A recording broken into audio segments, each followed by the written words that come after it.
On the morning of June 16, 2026, the data processing engines deep inside French domestic intelligence were supposed to go dark. French Prime Minister Sébastien Lecornu took to the podium and announced that the DGSI, France's domestic intelligence agency, was officially terminating its contract with the American tech giant Palantir. The government named the homegrown firm Chapsvision as the replacement, framing the move as a definitive win for French digital sovereignty.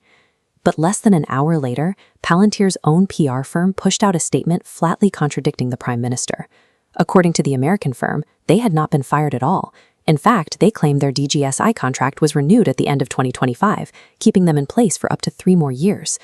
This immediate, highly public rebuttal caught the DGSI completely off guard, leaving the intelligence agency caught in the middle of a war of words between Paris and Silicon Valley.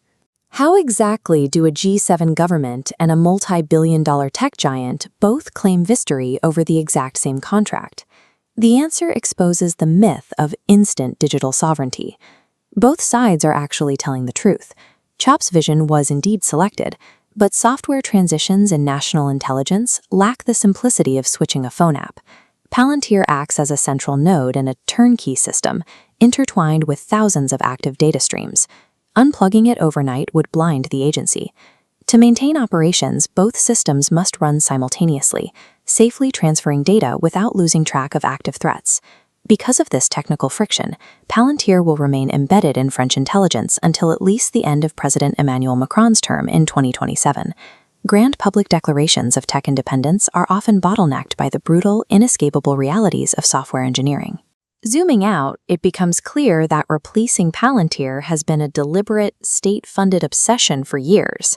France launched the OTDH project, the Heterogeneous Data Processing Tool, a decade ago. It took 10 years of executive commitment and public funds just to create a French alternative capable of competing with the Americans. Alex Karp's Palantir operates as the primary data architecture for the Pentagon, commanding a multi-billion-dollar scale that few nation-states can replicate. Beyond the Pentagon, Palantir controls the lion's share of big data processing for the broader U.S. intelligence community and most of Europe. Competing with American defense tech requires the patience and budget of a nation-state sustained over an entire decade. But as France begins its transition, internal squabbles have fractured the country's intelligence apparatus. Instead of one unified replacement for Palantir, France has procured at least 4 separate systems.